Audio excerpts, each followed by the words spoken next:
Hello, നമസ്കാരം. നമസ്കാരം. ജലീലാണ് പുല്ലമ്പാറയെന്ന്. പറയൂ ജലീൽ. 9-ാം തീയതി, മെയ് 9-ാം തീയതി തലേക്കുന്ന് ബഷീർ സാറിന്റെ ഒരു അനുസ്മരണം ഞങ്ങൾ വെക്കുകയാണ്. വെരി അത് ഗുഡ്. ഞാൻ വരും. കൃത്യമായി വരണം. പിന്നെ പ്രേമേന്ദ്രൻ MP ആണ് ഇതിന്റെ തലേക്കുന്ന് ബഷീർ അനുസ്മരണം ഇതിനു വേണ്ടിയാണ് നിങ്ങളെ വിളിക്കുന്നത്. ഓക്കെ. ഈ തെരഞ്ഞെടുപ്പിന് ഒരു നോട്ടീസും അടിച്ചോണ്ട് ഒരു സ്ഥാനാർത്ഥി വെച്ച് ചെന്നാൽ ഒരുത്തം നമുക്ക് വോട്ട് ചെയ്യില്ല. ഇല്ല, എനിക്ക് അന്ന് നേരെ മറിച്ച് ഇപ്പോഴേ ഓരോ വീട്ടിലും ചെന്നിരുന്ന് പരാതികൾ കേട്ട് പരാതികൾക്ക് പരിഹാരം ഉണ്ടാക്കാമെന്ന് പറഞ്ഞ് വീണ്ടും ആ വീട്ടിൽ പോയി വലിയൊരു ചങ്ങാത്തം ഉണ്ടാക്കി അവരെന്തെങ്കിലും ചില കാര്യങ്ങൾ ഇങ്ങോട്ട് പറയും. ഉണ്ട്, ഒരുപാടുണ്ട്. നമ്മളെ ഒരു വാർഡ് മെമ്പർ എന്ന് പറയുന്ന നസീർ അബൂബക്കറാണ്. അവൻ ആ വാർഡിൽ ഞങ്ങൾക്ക് ചെല്ലാൻ വളരെ ബുദ്ധിമുട്ടായിരുന്നു. അവനെയും കൂടെ കൊണ്ടു ചെന്ന് കഴിഞ്ഞാൽ അവൻ ആളെ ചീത്ത വിളിക്കുന്ന ഒരു രംഗമായിരുന്നു. അതെല്ലാം സാന്ത്വനപ്പെടുത്തി.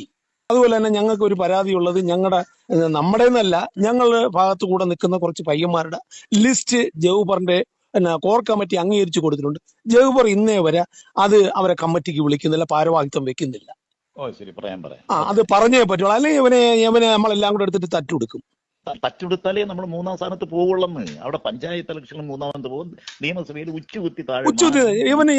നീ നോക്കിക്കോ, 60 അസംബ്ലി നിയോജക മണ്ഡലത്തിൽ BJP എന്ത് ചെയ്യാൻ പോകുന്നെന്ന്. അവൻ കാശ് കൊടുത്ത ആളുകളെ വോട്ട് വാങ്ങിച്ച് ഈ പാർലമെന്റ് ഇലക്ഷനിൽ വോട്ട് പിടിച്ചതുപോലെ അവൻ 40,000 50,000 വോട്ട് പിടിക്കും.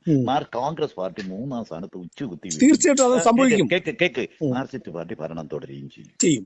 ഇതാണ് കേരളത്തിൽ സംഭവിക്കാൻ പോകും. അതോട് ഈ പാർട്ടിയുടെ അതോ ഗതിയായിരിക്കും. ഇതിനകത്ത് മുസ്ലിം കമ്മ്യൂണിറ്റിയിലുള്ളവർ അവർ വേറെ കുറെ പാർട്ടിയിലും കുറെ കമ്മ്യൂണിസ്റ്റ് പാർട്ടിയിലും പോകും. കോൺഗ്രസിനുണ്ടെന്ന് പറയുന്ന കുറെ ആളുകൾ BJPയിലും മറ്റേതെങ്കിലും പാർട്ടികളിലേക്ക് പോകും. ഇത് എടുക്കാത്ത ചരക്കായി ഈ വരുന്ന പഞ്ചായത്ത് ഇലക്ഷനും അസംബ്ലി ഇലക്ഷൻ കഴിയുമ്പോഴാണ് നശിക്കും. അത് ഉറപ്പാണ്.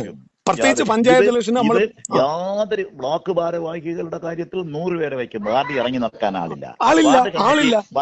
പ്രസിഡന്റുമാരുടെ ലിസ്റ്റ് ഇവിടെ തന്നു, വെറും ബോഗസ് ആയിരുന്നു. അത് അവിടെ നിന്നല്ല, ഞാൻ ജില്ലയുടെ കാര്യം നാട്ടിൽ ഇറങ്ങി നടന്ന് ജനങ്ങളുടെ ഒക്കെ പോയി കണ്ട് നല്ലൊരു സംസാരിക്കാൻ 10% സ്ഥലത്തേ നമുക്ക് ആളുള്ളൂ.